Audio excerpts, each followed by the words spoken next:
এদেশের ক্রিকেটের হিরণ্ময় এক মুহূর্তের সাক্ষী আমরা হতে যাচ্ছি কিনা, ইতিহাস নতুন করে রচনা করা হবে কিনা।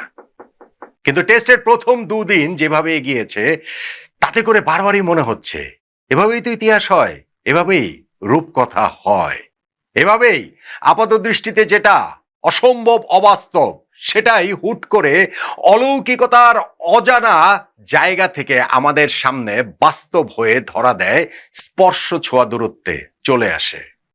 ডারউইন টেস্টের প্রথম 2 দিন শেষে কি আমরা তাই সেই অলৌকিক স্বপ্নটা কি এখন দেখতে পারি?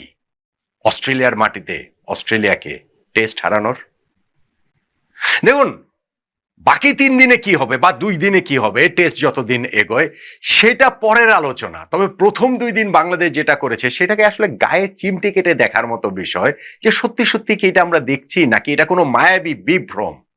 যেই বাংলাদেশ গত সপ্তাহে ক্রিকেট অস্ট্রেলিয়া একাদশের বিপক্ষে 3 দিনের ম্যাচে ইনিংস ব্যবধানে হেরে গিয়েছে, এক ইনিংসে 54 রানে অল আউট হয়ে গিয়েছে, যেই বাংলাদেশ জুনের শেষ সপ্তাহে 1-1.5 মাস আগের সর্বশেষ টেস্টে জিম্বাবুয়ের কাছে ইনিংস ব্যবধানে আমরা হেরেছি, তারাই কিনা আমরা প্রথম 2 দিন এই অস্ট্রেলিয়া, প্রবল প্রতাপশালী অস্ট্রেলিয়া, মাইটি অস্ট্রেলিয়ার বিপক্ষে এইভাবে ডোমিনেট করলাম।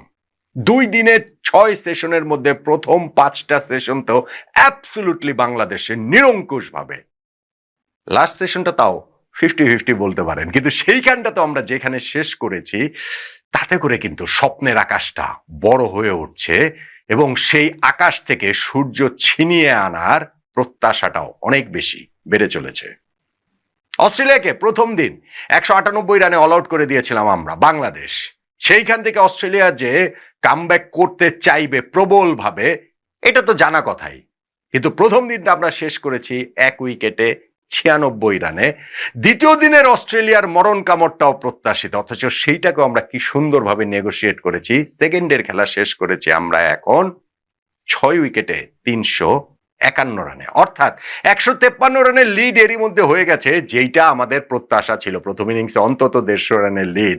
তবে ওই যে আমি আগের ভিডিওটা, মোমেন্ট অফ দ্য ডে ভিডিওটা তো বলছিলাম না যে লোভী মন কত কিছু চায়। ভাই 4টা উইকেট তো এখনো হাতে আছে ভাই, এই পার্টনারশিপ তো 43 রানের অবিচ্ছিন্ন হয়ে গেছে ভাই, এইখানে তো মেহেদী হাসান মিরাজ এবং হাসান মাহমুদ কি মরণ কামড় দেয়া লড়াইটা তারা করছেন, ফলে লিডটা 200+ হবে না কেন? 200+ লিডে গেলে আমাদের জন্য জয়টা আরো একটু দৃষ্টিসীমার মধ্যে কি চলে আসে না? এইটাই বাংলাদেশের থার্ড ডেতে প্রথম কাজ, লিডটাকে 200 পার করে দেয়া, আরো অন্তত 50টা রান যোগ করে দেয়া। এবং সেইখানটাতে মেহেদী হাসান মিরাজ এবং হাসান মাহমুদ, তাদের উপরে তো আমরা একটু ভরসা, একটু না অনেকখানি ভরসাই করতে পারি। দেখেন, সেকেন্ড ডেতে অস্ট্রেলিয়ার যে কামব্যাকের কথা আমরা বলছিলাম, অস্ট্রেলিয়ার যে মরণ কামড়ের কথা আমরা বলছিলাম, সেইটা একটা জায়গাতেই তারা দিতে পেরেছে। দ্বিতীয় নতুন বলে তারা বাংলাদেশের ব্যাটিং এর মেরুদণ্ডটা ভেঙে দেবার চেষ্টা করেছে। নতুন বলে 6 ওভারের মধ্যে অস্ট্রেলিয়ার সেই বিখ্যাত pace trio Josh Hazlewood, Pat Cummins এবং মিচেল স্টার্ক, তারা বাংলাদেশের 3 ব্যাটিং স্তম্ভ নাজমুল হোসেন শান্ত, লিটন দাস এবং মুশফিকুর রহিমকে আউট করে দেয়। কিন্তু সেইখান থেকে মিরাজ এবং হাসান মাহমুদের যে বুক চেতানোর লড়াই, সেটা বাংলাদেশকে নতুন করে আবার আরো বড় স্বপ্ন দেখাচ্ছে এবং মনে হচ্ছে যে এইসব জিনিসগুলো মিললেই না কেবলমাত্র রূপকথা তৈরি হয়, ইতিহাস তৈরি হয়। হাসান মাহমুদ এই টেস্টে তিনি বোলিং এ যে 6টা উইকেট পেয়েছেন, ক্যারিয়ার সেরা বোলিং করেছেন, বাংলাদেশের প্রথম বোলার হিসেবে যে কোনো ফরম্যাটে অস্ট্রেলিয়ার মাটিতে তিনি 5 উইকেট অন্তত পেলেন। সেই তিনি ব্যাটিং এও তার কাজটা কি অসাধারণভাবে করে গেলেন। 76টা বল তিনি খেললেন, 13 রানে অপরাজিত ছিলেন। মেহেদী হাসান মিরাজের সঙ্গে তার যে পার্টনারশিপ, সেইটা প্রায় 147টা বল খেলেছে, অর্থাৎ প্রায় 25 ওভার ওই পার্টনারশিপটা খেলেছে। ওই 11 রানে আমরা 3 উইকেট হারানোর পর নতুন বলে অস্ট্রেলিয়া 6 ওভারের মধ্যে যে আমাদের 3টা উইকেট তুলে নিয়েছে, তারপরে এরকম একটা পার্টনারশিপ এবং এই কন্ট্রিবিউশনগুলো মিলেই তো একটা বড় জয়ের ক্ষেত্রটা প্রস্তুত করে। যেটা ধরেন সেকেন্ড ডেতে আমাদের ব্যাটিং এর ক্ষেত্রে আমরা দেখেছি প্রথম 2টা সেশনে আমরা কেবলমাত্র 2টা উইকেট হারিয়েছি এবং সেইখানটাতে তানজিদ হাসান তামিমের যে সেঞ্চুরিটা, 1964 সালে পাকিস্তানের হানিফ মোহাম্মদ সেঞ্চুরি করেছিলেন অস্ট্রেলিয়ার মাটিতে প্রথম টেস্ট খেলতে নেমে সেঞ্চুরি। সেই কীর্তির পুনরাবৃত্তি তানজিদ তামিমের ব্যাটে দেখা গেল ক্যারিয়ারে তার মাত্র দ্বিতীয় টেস্টে, যেইটা আসলে আমাদের নাজমুল হোসেন শান্তরও হতে পারত। 84 রানে তিনি আউট হয়েছেন, সেঞ্চুরিটা আসলে তিনিও ডিজার্ভ করতেন, কিন্তু ওই যে সেকেন্ড নিউ বলে তিনি আউট হয়ে গেছেন। তবে এই তানজিদ তামিম ও নাজমুল শান্ত তারা যখন ব্যাটিং শেষে বেরিয়ে যাচ্ছিলেন, প্যাভিলিয়নে ফিরে যাচ্ছিলেন ক্রিজ থেকে, তখন যে এই ডারউইনের দর্শকরা দাঁড়িয়ে তাদের অভিনন্দন জানালো, সেইটাও আসলে টেস্ট ক্রিকেটের একটা বিউটি। টেস্ট ক্রিকেটটা এইরকমই, আমরা অনেক কথা বলি না যে না টেস্ট ক্রিকেট মরে যাচ্ছে, আগের মতো রোমাঞ্চ নেই, উত্তেজনা নেই, কিন্তু আপনি দেখেন যে কিভাবেই না সেইটা এই টেস্টে বাংলাদেশকে ফিরিয়ে আনলো। জীবনে যেভাবে আমরা কামব্যাক করি ক্রিকেটের মাঠে, মানে কামব্যাক করার প্রত্যাশা থাকে, ক্রিকেটের মাঠে কি আমরা সেটা দেখতে পাচ্ছি না? যেই বাংলাদেশ গত সপ্তাহে 54 রানে অল আউট হয়েছে, 3 দিনের ম্যাচে ইনিংস ব্যবধানের চেয়ে ক্রিকেট অস্ট্রেলিয়া 11-এর কাছে হেরেছে, তারা মূল অস্ট্রেলিয়ার দলের বিপক্ষে এইভাবে চোখে চোখ রেখে লড়াই করছে, এটা তো আসলে অবিশ্বাসের চেয়ে কোনো অংশে কম নয়। হ্যাঁ, 2006 সালে ফতুল্লায় বাংলাদেশের মাটিতে এইরকমই একটা পরিস্থিতির মধ্যে আমরা ছিলাম।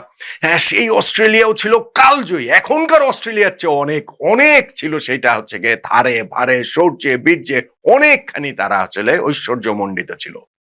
সেই অস্ট্রেলিয়া, রিকি পন্টিং এর অস্ট্রেলিয়াকে আমরা কিন্তু একেবারে প্রায় হারিয়ে দেওয়ার পর্যায়ে চলে গিয়েছিলাম। প্রথম ইনিংসে আমরা 158 রানের লিড নিয়েছিলাম, সেকেন্ড ইনিংসে 148 রানে অল আউট হয়ে ওদেরকে 307 রানের টার্গেট দিয়েছিলাম, এবং সেই টার্গেটের মধ্যে তাদের রেখে আমরা জয়ের কাছাকাছি চলে গেছিলাম। শেষ পর্যন্ত আমরা জিততে পারিনি, 3 উইকেটে অস্ট্রেলিয়া ম্যাচটা জিতে গেছে। ফলে এই টেস্টেও যে আমাদের হয়ে গেছে এখন 150 রানের লিড, তাতে করে গায়ে এলিয়ে দেওয়ার কোনো সুযোগ নেই। অস্ট্রেলিয়া কোনো একটা পর্যায়ে মরণ কামড় দেবেই দেবে। সেই জন্য আমি বলছিলাম যে প্রথমত আমাদের এই ব্যাটিংয়ে লিডটাকে 200+ ছাড়িয়ে নেওয়াটা গুরুত্বপূর্ণ, এবং তারপরে কাজটা বোলারদের। দেখেন, নাহিদ রানা যদি থাকতো তাহলে আমি এখন বলতে পারতাম যে না বাংলাদেশ এই টেস্টটা জিতছে, মানে ওই কনফিডেন্সের জায়গাটা থাকতো। নাহিদ রানা ছাড়াই বাংলাদেশ অস্ট্রেলিয়াকে 198 রানে প্রথম ইনিংসে অল আউট করে দিয়েছে। ফলে সেকেন্ড ইনিংসের ওই জায়গাটাতে অস্ট্রেলিয়া নিঃসন্দেহে প্রেসারে থাকবে। এখনই তারা অনেকখানি পিছিয়ে রয়েছে। নাহিদ রানা থাকলে, ওই এক্স ফ্যাক্টরটা থাকলে, তার ওই গতিটা থাকলে, ওই জায়গাটাতে অস্ট্রেলিয়ার এই নরবরে কিছুটা ব্যাটিং লাইন আপ, স্পেশালি আমি যদি টেইলের কথা বলি, ওইখানটাতে গিয়েও তো আমাদের লেজের ঝাপটাতেও অনেক সময় বাংলাদেশের অনেক স্বপ্নভঙ্গ হয়েছে। নাহিদ রানাকে প্রয়োজন ছিল, কিন্তু তিনি নাই। তাতে কি হয়েছে? যারা আছেন তারা কিভাবে স্টেপ আপ করেছেন, হাসান মাহমুদ প্রথম ইনিংসে কিভাবে স্টেপ আপ করেছেন, ওইখানটাতে তাসকিন, ইবাদত, তারাও কি সহায়ক ভূমিকা পালন করেছেন। সেকেন্ড ইনিংসেও বাংলাদেশের কাছ থেকে ওই ডিসিপ্লিন বোলিংটা আমরা দেখতে চাই, এবং অবশ্যই মেহেদী হাসান মিরাজ ও তাইজুল ইসলামের রোলটাও খুব গুরুত্বপূর্ণ হবে। উইকেট এখন পর্যন্ত ডারউইনের ভালো, ব্যাটিং এর জন্য বেশ ভালো, কিন্তু এটা তৃতীয় দিনে গিয়েও এটা অন্ততপক্ষে শুরুর অংশটাতে ভালো থাকবে। ডিসিপ্লিন বোলিংটা সেই কারণে প্রয়োজন, আর তারপরে গিয়ে উইকেট যদি একটু ভেঙে যায় তখন মিরাজ এবং তাইজুলের সেই ক্যারিশমা দেখানোর পালা।